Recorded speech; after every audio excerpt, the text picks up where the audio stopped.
Hi, my name is Erin Kang, and I am a grad student at Stony Brook University working with Dr. Matt Lerner, sitting right here.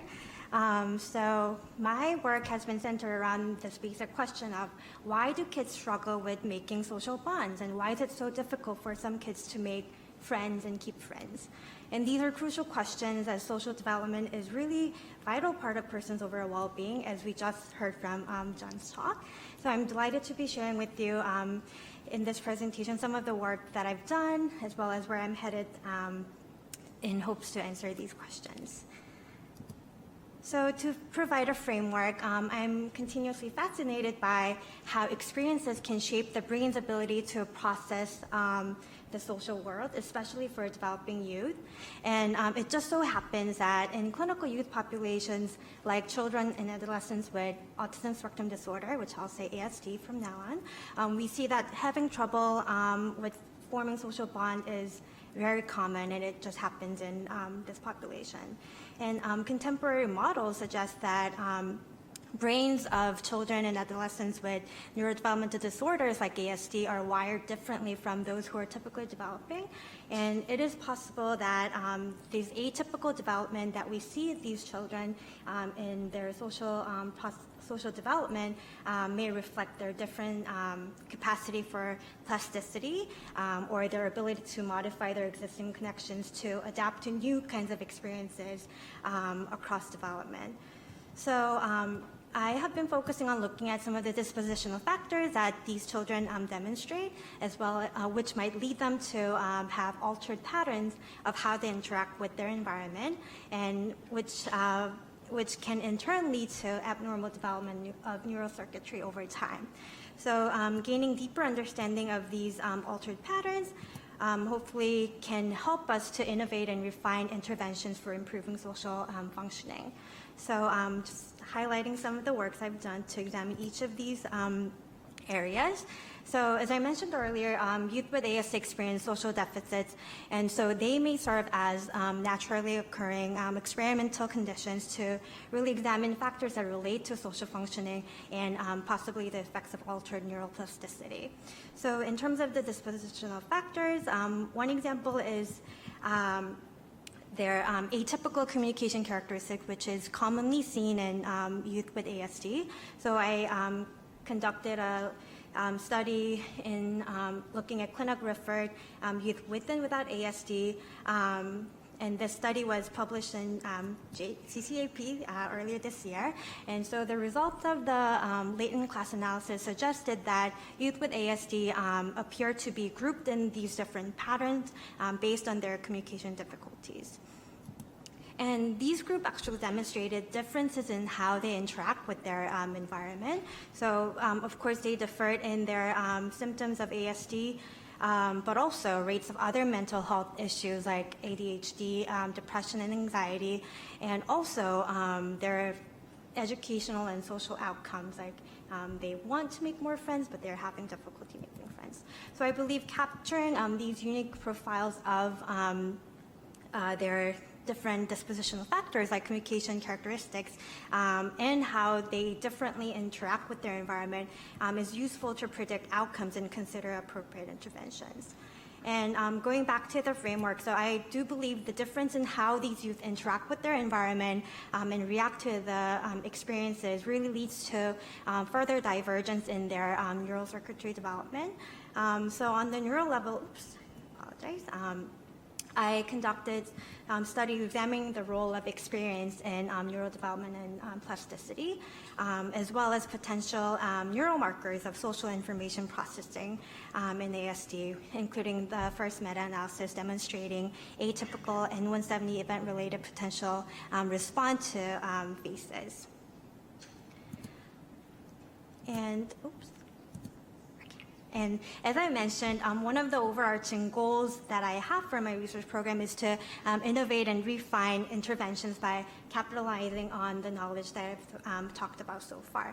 And my empirical hypotheses around mechanisms of social functioning, as well as interventions that are targeting these mechanisms have been driven by my own clinical experience working with youth population with social deficits in group-based social skills intervention, which I will call SSIs from now on.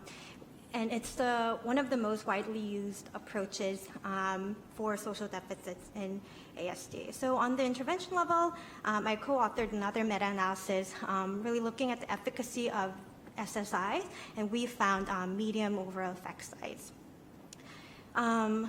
But despite huge progress and achievement in youth psychotherapy research, there is an increasing need to really move beyond the question of does the intervention work to questions examining mechanisms of change like active ingredients that can be reliably responsible for these effects, as well as mediation. So I'm excited to hear the future directions addressed tomorrow, and as well as moderation. So for whom and under what conditions do these interventions work? So I've been very fortunate to examine active ingredients that may underlie effects of intervention in the very intervention that I served as a clinician before starting grad school. And from this effectiveness trial, we identified specific activities that were related to the outcomes of this intervention. And I presented on those findings at the inaugural JCCAP Future Directions Forum 2 years ago. And today, so we have been able to really start examining the mediators and moderators of treatment response in more rigorously controlled lab-based studies. And I'm very thrilled to be presenting on more findings from an RCT at the poster session in just a few hours later. So linking across these different levels of analysis that I've mentioned so far, I've also been employing electroencephalogram metrics such as hemispheric asymmetry as a predictor of treatment response to SSIs, and also how the N170 event-related potentials relate to cognitive and motivation mechanism underlying social outcomes like reciprocal friendship. And currently, I'm working on my doctoral dissertation and continuing my line of research, really hoping to directly address the question of the neuroplasticity in social brain and how it's different in children affected by social deficits like those with ASD. So right now, I'm characterizing patterns of connectivity or disruptions in connectivity as a time-sensitive phenomenon. So using promising novel EEG metric, which has not yet been really utilized much in clinical science. And I'm actually very excited to be examining age-related differences in these patterns, as well as whether these patterns might reflect or even predict their response to interventions like SSIs. And so, to sum it up, my work has been leading up to gaining deeper understanding of different factors that relate to deficits in social functioning in youth who are really having a hard time making and keeping friends, and how they might respond differently to experiences. And again, using these deeper understanding to really help them optimize ways to make meaningful friendships. And I'm hoping to really characterize plasticity implicated in social systems and examine different capacity in youth to respond to different experiences like interventions, and hopefully in my future career look at this more longitudinally rather than just looking at cross-sectional relationships. So I hope to really understand how experiences like SSIs or other types of interventions can actually activate or reconfigure or even capitalize on these underutilized capacity to respond to experience. And again, by examining this over development, I'm hoping to gain further insights into when is the best timing to intervene to address these deficits. So hopefully expanding such an understanding will help us kind of use the brain's plasticity to inform our understanding and treatment for social challenges. And with that, I wanted to thank my wonderful advisor, Dr. Matthew Lerner, and other collaborators, including my colleagues, and of course, all the participating families. And also, I want to thank the Future Directions Launch Work Committee for giving me this wonderful opportunity, as well as all of you guys for listening. Thank you.